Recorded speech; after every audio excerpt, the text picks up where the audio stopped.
Hello guys, welcome to another session of Kar Lo Baat. My name is Prakash and today we are going to be discussing about abatement as an offense. Recently एक case हुआ है Yadvinder Singh Akash Sunny versus state of Punjab and another. अब इस case के अंदर कुछ ऐसी चीज़ें डिस्कस हुई है जो सुप्रीम कोर्ट ने ऑलरेडी ले डाउन कर रखी है अपने पास जजमेंट्स के अंदर. तो हम लोग ये केस क्यों डिस्कस कर रहे हैं? हम लोग ये केस सिर्फ लीगल रेलेवेंस के लिए डिस्कस कर रहे हैं, जो करंट लीगल डेवलपमेंट चल रहे हैं उसके रिगार्डिंग. तो पूरा का पूरा केस क्या था? प्रदीप कौर और यदविंदर सिंह एक रोमांटिक रिलेशनशिप में इन्वॉल्व थे. उसके बाद में उन लोगों के पास में काफ़ी अच्छी लाइफस्टाइल थी, गवर्नमेंट एडवोकेट से सारी चीज़ें उनकी लाइफ में सही जा रही थी और दोनों को एक दूसरे से शादी करनी थी. बट बाद में लड़के की फैमिली मना कर देती है सोशल प्रेशर साइड करते हुए, राइट. तो लड़की की जो मदर है वो बार बार आके उसको प्लीड करती है कि प्लीज़ आप शादी कर लो, आप बहुत टाइम से साथ में इन्वॉल्व हो, ये सारी चीज़ें. बट लड़की की फैमिली नहीं मानती है. तो प्रदीप इस बात से डिस्ट्रेस हो जाती है और सुसाइड कमिट कर लेती है और एक FIR लॉन्च होती है सनी के अगेंस्ट. नाउ इन सब चीज़ों के अंदर हुआ क्या था उसके बारे में थोड़ा सा डिस्कशन कर लेते हैं. नाउ कुछ सुप्रीम कोर्ट की बातें हैं जो हम लोगों को यहाँ पे ध्यान रखने की जरूरत है कि सुप्रीम कोर्ट ने क्या क्या बातें कही थी इस केस के अंदर, राइट. तो सुप्रीम कोर्ट ने ये कहा था कि right to refusal to marry हर किसी के पास होता है और अबेटमेंट को इनिशिएट करने के लिए, अबेटमेंट की प्रोसीडिंग चलाने के लिए किसी तरीके का इंस्टिगेशन या फिर इंटेंशनल एड होना बहुत ज़रूरी है.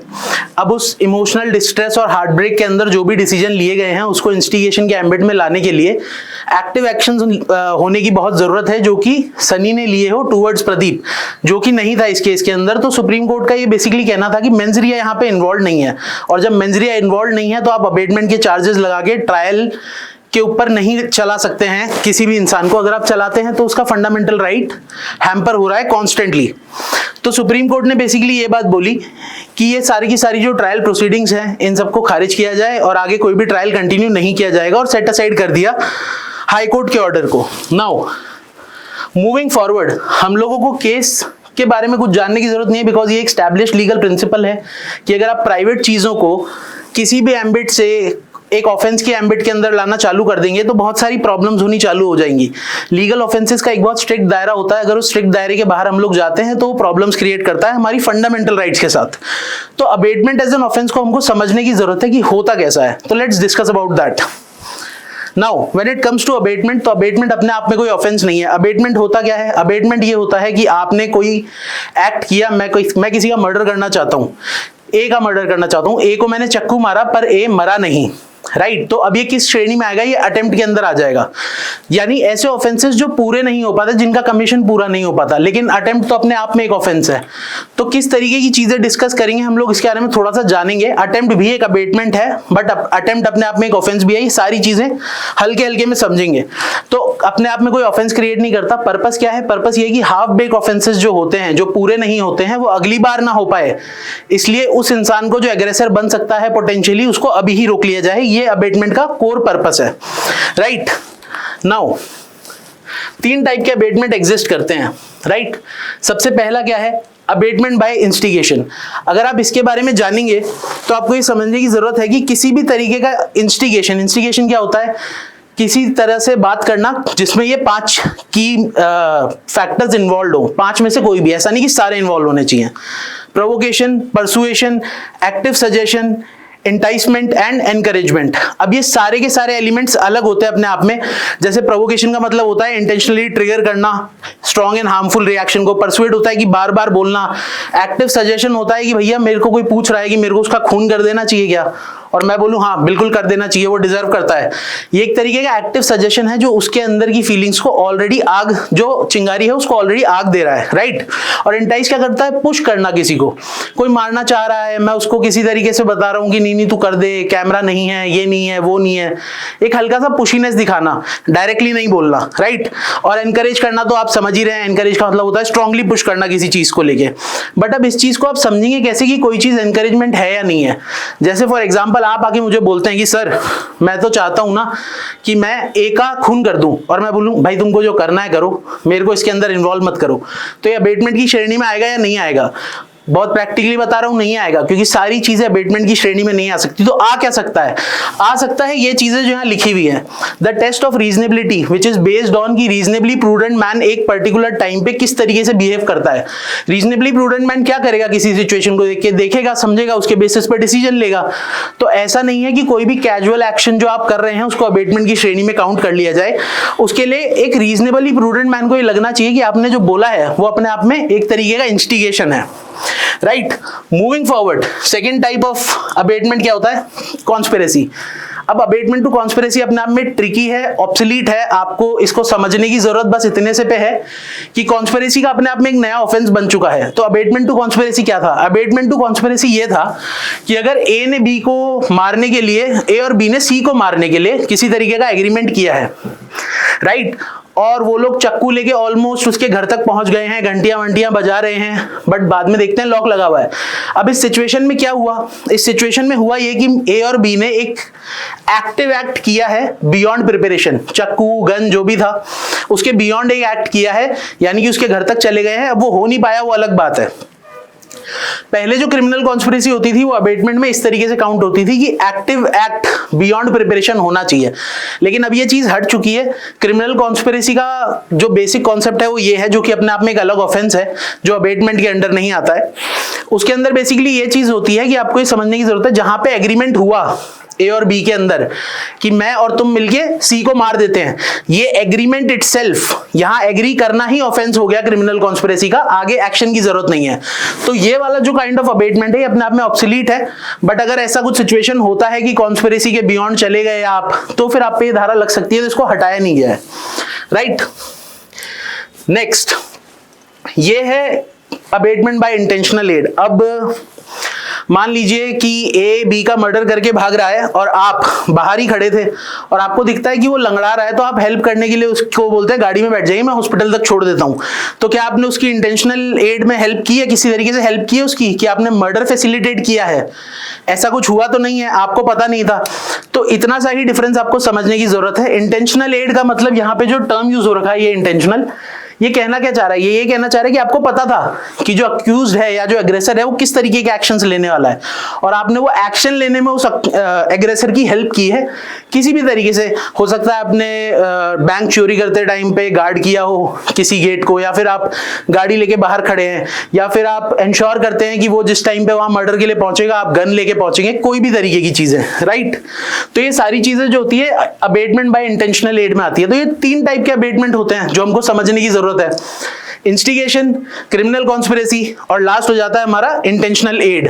तो जब हम ये सारे के सारे अबेटमेंट समझ लेते हैं, तो अब हमको आना है जो कोर कॉन्सेप्ट चल रहा था हमारे केस के अंदर, जो सनी वर्सेस प्रदीप का केस था, जो कि था ये अबेटमेंट टू सुसाइड क्या है फिर, और अबेटमेंट टू सुसाइड के स्पेसिफिक प्रोविजन क्यों है। अगर already abetment to suicide exist, मतलब अगर ऑलरेडी अबेटमेंट का सेक्शन एग्जिस्ट करता है, तो अबेटमेंट टू सुसाइड के लिए अलग सारे सेक्शंस क्यों बनाए गए हैं। तो जैसा कि मैंने आपको पहले बताया कि जनरल रूल क्या है कि अबेटमेंट अपने आप में कोई ऑफेंस नहीं है, वो बस एक प्रोविजन है जो इंश्योर करता है कि अगली बार कोई एग्रेसर सेम काम नहीं कर पाए, राइट। पर सेम काम क्या नहीं कर पाए? सेम काम यानी सेम ऑफेंस, कोई भी और ऑफेंस नहीं कर पाए जिसमें जो वो कर सकता है, उसका पोटेंशियल है उसमें। तो आपको ये बात समझने की जरूरत है कि सुसाइड तो ऑफेंस होता ही नहीं है बीएनएस के अंदर। यहां तक कि पहले भी जब आईपीसी था उसमें भी मात्र अटेम्प्ट था, वो सुसाइड की कैटेगरी में काउंट होता था। तो सुसाइड को अगर आप नॉर्मली देखेंगे, इस एम्बिट के अंदर देखेंगे, तो अगर मैंने सुसाइड अबेट कर दी तो मैं कोई ऑफेंस नहीं कर रहा हूं। लेकिन सिंस ये सेक्शंस हमारे पास में प्रोवाइडेड है 107 एंड 108, ये क्यों क्रिएट किए गए हैं, इनका एक स्पेसिफिक रीजन है। हालांकि केस इस चीज से डील नहीं करता है, बट आपको ये कॉन्सेप्ट समझना जरूरी है, राइट। तो अगर हम बात करें, सबसे पहली चीज, ये जो फ्रेज आप देख रहे हैं, ये सच सुसाइड वाला, ये दोनों सेक्शंस के अंदर यूज किया गया है, ठीक है। तो ये क्या कह रहे हैं कि सुसाइड जो है वो कमिट होनी चाहिए अबेटमेंट के थ्रू, ठीक है। कहीं से भी ये नहीं कह रहे हैं कि सुसाइड कमिट होना चाहिए, क्या होना चाहिए, नहीं होना चाहिए, बोल रहे हैं सुसाइड कमिट होना चाहिए और वो सुसाइड किसकी वजह से होना चाहिए? अबेटमेंट की वजह से होना चाहिए, सिंपल एज दैट। यानी the suicide must be the result of that very abetment, ठीक है। तो अब ये कैजुअल लिंक जो है ये क्या है? ये 3 पिलर के ऊपर टिका हुआ है। अब ये 3 पिलर्स क्या है? 3 पिलर्स ये है कि एक एक्ट ऑफ अबेटमेंट होना ही होना चाहिए। अबेटमेंट हम लोगों ने अभी डिस्कस किया, कोई छोटा डोमेन नहीं है, उसके इंटीग्रेसीज है जो हम लोगों ने डिस्कस की है। ऐसा नहीं हो सकता कि आपने कोई ओपिनियन दिया और वो अबेटमेंट के अंदर काउंट हो जाएगा। तो एक्ट ऑफ अबेटमेंट अपने आप में एक बहुत टेक्निकल चीज है जिसका फुलफिल होना बहुत जरूरी है। दूसरा है actual commission of suicide. Suicide commit होनी चाहिए या अटेम्प्ट होना चाहिए, तभी तो ये केस लगेगा। और लास्ट आ जाता है direct link between the two. अब इसका मतलब क्या है? किसी भी एक्ट की एक प्रॉक्सिमिटी होती है, ठीक है। आपने किसी को चक्कू मार दिया पेट में, वो गया हॉस्पिटल, वो बच गया था, वो जिंदा था, बट डॉक्टर की नेग्लिजेंस ने उसके अंदर एक पॉइजनस इंजेक्शन लगा दिया तो वो मर गया। तो अब आपके ऊपर मर्डर के चार्ज लगेंगे या ग्रीवियस हर्ट के?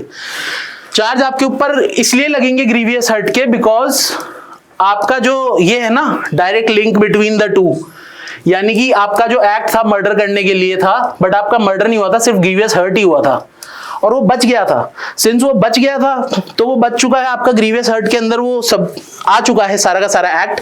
बट किसी और की गलती की वजह से आप ये नहीं बोल सकते कि मेरा ग्रीवियस एक्ट कन्वर्ट हो जाएगा, राइट। प्रॉक्सिमिटी होनी चाहिए दोनों एक्ट के बीच में, यानी मेरे ही एक्शन का रिजल्ट है कि वो मर गया।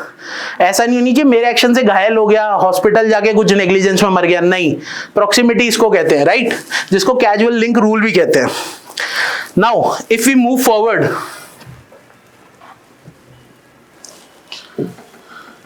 राइट, अब हम इसके बारे में डिस्कस करते हैं कि अगर सुसाइड कमिट ही नहीं हुआ तो अबेटर लाइबल होगा क्या? अबेटमेंट का हमने अभी कोर पर्पस पढ़ा। कोर पर्पस क्या है? रोकना है, किसी एग्रेसर को आगे सेम काम करने से रोकना है जिसके लिए वो अनसक्सेसफुल हो गया है। आपने मुझे अबेट किया कि सर सुसाइड कर लीजिए, मैं ऑलरेडी अपनी लाइफ से दुखी हूं, डिप्रेस्ड हूं, परेशान हूं, और तुम कह रहे हो हाँ आप जैसे को तो मर ही जाना चाहिए, कुछ है ही नहीं लाइफ में। ये जो स्टेटमेंट है, इसके बाद में अगर मैं जाके अटेम्प्ट कर लेता हूं या एक्चुअली सुसाइड कमिट कर लेता हूं तो आप लाइबल हो ही जाओगे इन स्पेसिफिक सेक्शंस के अंदर। बट उन सिचुएशंस का क्या, जब मैं एक्शन नहीं लेता हूं, कुछ भी नहीं करता हूं, तब क्या चीजें होती हैं? आइए उसके बारे में डिस्कस करते हैं थोड़ा सा, राइट। तो जैसा कि मैंने कहा पहले ग्लांस पे तो आपको यही लगेगा कि अगर सुसाइड कमिट नहीं हुई तो the very purpose of treating abetment as an offence is defeated, क्योंकि अगर सुसाइड कमिट ही नहीं हुई, आपने मेरे को सिंसियरली इंस्टिगेट किया या इंटेंशनल एड दिया है, मैं बिल्कुल डिप्रेस्ड हूं और आपने मेरे हाथ में गन थमा दी है कि भैया लो गोली मार लो खुद को, पर मैंने नहीं मारी। अब मैंने नहीं मारी तो इस एक्शन पे होगा क्या? आप तो बच गए, क्योंकि सुसाइड अपने आप में कोई ऑफेंस नहीं है। अब मैं कोई ऑफेंस तो कर नहीं रहा हूं, अटेम्प्ट करना भी अब ऑफेंस नहीं रहा है नए वाले लॉज के अंडर। तो अब यहाँ पे होगा क्या?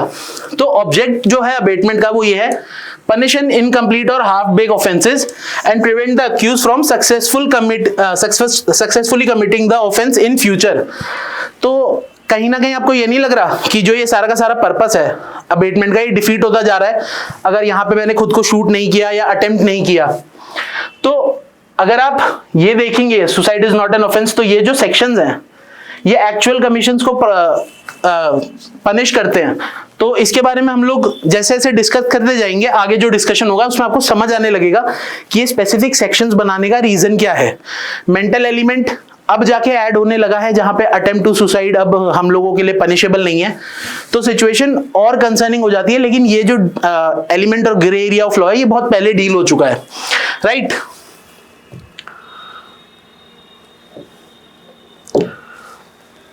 Right. When suicide is not committed, the accused does not escape punishment even if the suicide is not attempted. But the following essentials are met. अब ये कौन से essentials है जिसके बारे में हम डिस्कस कर रहे हैं, right? जो अग्रेसर के एक्शंस हैं वो लॉ ऑफ अटेम्प्ट के अंदर आते हैं, यानी उसने कुछ ना कुछ कोशिश की है, एक ऐसा एक्शन करने की कोशिश की है जो पनिशेबल है ऑफेंस के अंदर, राइट। वो अबेटमेंट, किसी भी टाइप का abetment, instigation, conspiracy, intentional aid के अंडर आते हैं, और लास्ट अबेटमेंट टू सुसाइड जो है उसके अंडर भी उनके एक्शन फॉल करते हैं। ये सारी चीजें, ये एसेंशियल सबसे पहले हैं जो रेक्विजिट हैं, जो होने ही होने चाहिए। नेक्स्ट आ जाता है बीएनएस का सेक्शन 62 अटेम्प्ट की बात करता है, सेक्शन 45 अबेटमेंट की बात करता है, सेक्शन 107 ये डिस्टिंक्ट ऑफेंसेस हैं जो कि अबेटमेंट टू सुसाइड के लिए है। एक है माइनर और अनसाउंड माइंड के लिए और एक नॉर्मल पर्सन के लिए, ठीक है। और तीसरा एसेंशियल कि सुसाइड अटेम्प्ट नहीं हुआ है, क्योंकि हम एक स्पेसिफिक केस डील कर रहे हैं जहां पे मैंने सुसाइड अटेम्प्ट किया ही नहीं किसी भी तरीके से, इंस्टिगेशन के बाद भी, एड के बाद भी, कॉन्स्पिरेसी के बाद भी, राइट। तो इफ सुसाइड वाज अटेम्प्टेड तब क्या होगा, मैंने कोशिश की, मैं छत से कूद गया आपके इंस्टिगेशन के बेसिस पे, लेकिन मैं फेल हो गया, बच गया, तो क्या होगा, यहां पे मेरे एक्शन डायरेक्टली फॉल करेंगे अक्यूजर के, आपके एक्शन अबेटमेंट टू सुसाइड के अंदर, ठीक है, attempt to abetment to suicide. तो आपको ही समझना है section 45 read with section 107 and 108, abetment to suicide अपने आप में एक ऑफेंस है, तो अबेट करने का अबेटमेंट भी एक ऑफेंस होता है। ये जब आप पढ़ेंगे अबेटमेंट को in detail in your college life तो आपको पता चलेगा, राइट। ये लिखा हुआ है सेक्शन के अंदर कि अबेटमेंट ऑफ एन अबेटमेंट, यानी मैं ए को बोलूं कि जाके बी को बोल कि खुद को गोली मार ले, उसकी लाइफ का कुछ नहीं हो सकता, वो तो ऐसा ही है, निकम्मा है, नाकारा है, इस तरीके की चीज, और सी ने कर दिया, तो मैंने जो सी को बोला है और सी ने बी को बोला है, तो इस सिचुएशन में मैं भी लाइबल लूंगा क्योंकि मैंने अबेटर को अबेट किया है, राइट। तो ये क्या इंश्योर करता है कि अगर unsuccessful abetment to suicide punishable रहे और प्रिवेंटिव पर्पस जो है क्रिमिनल लॉ का वो पूरी तरीके से फुलफिल हो जाए। Now moving forward, right. अब एसेंशियल इंग्रेडिएंट क्या है, to attract liability under section 108 both must be proved, suicide must actually be committed and the accused must have abated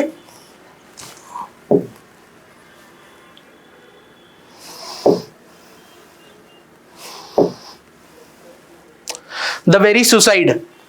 तो अबेटमेंट टू सुसाइड को आपको अगर नटशेल में समझना है तो आपको क्या समझने की जरूरत है, आपको यह समझने की जरूरत है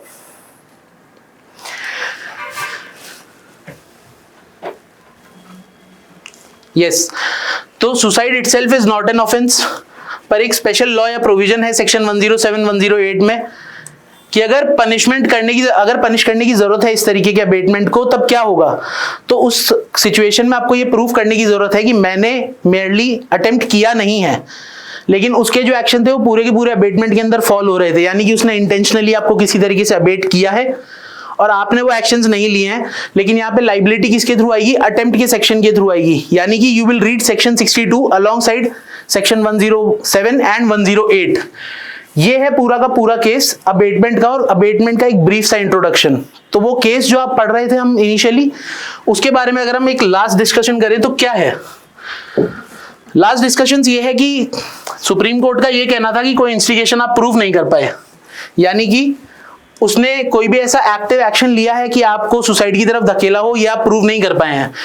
उसकी तरफ से कोई मेंसरिया नहीं दिख रहा है, कहीं से भी उसको ये नहीं पता था कि वो जो एक्शन ले रहा है उसकी वजह से उसकी एक्स लवर सुसाइड कमिट कर लेगी या खुद को हार्म कर लेगी, उनको नहीं पता थी ये बात, राइट। और इमोशनल डिस्ट्रेस को आप अबेटमेंट की तरह काउंट नहीं कर सकते, क्योंकि आप अगर हर एम्बिट को, हर इमोशनल चीज को, हर ऐसी चीज जो कि लॉ के दायरे से बाहर है, लॉ का दायरा सीमित है, एक specific intention, specific knowledge, specific reason to believe को ही आप ऑफेंसेस के दायरे में ला सकते हो। अगर आप हर दायरे को उठा के लाने लगे तो ये पूरा का पूरा जो हमारा एक स्ट्रक्चर है लॉ का, वो कॉन्स्टिट्यूशनल इनजस्टिस हो जाएगी एक तरीके से उस इंसान के साथ, कि he does not have the liberty to live freely, क्योंकि आज किसी को मना कर दिया और कल उनका एकदम इंटेंशनल रिलेशनशिप था। तो इस सिचुएशन में आप ये थोड़ी बोल सकते हो कि उसने जो किया वो जान के किया और वो तो कभी शादी करना ही नहीं चाहता था। व्हाट इफ वो करना चाहता और उसके पेरेंट्स ने मना कर दिया हो। So this was the entire case of Yadvinder Singh and versus Pradeep Kaur, and थोड़ा बहुत हमने जो डिस्कशन किया अबेटमेंट का वो। So that is pretty much it for today's class. So thank you.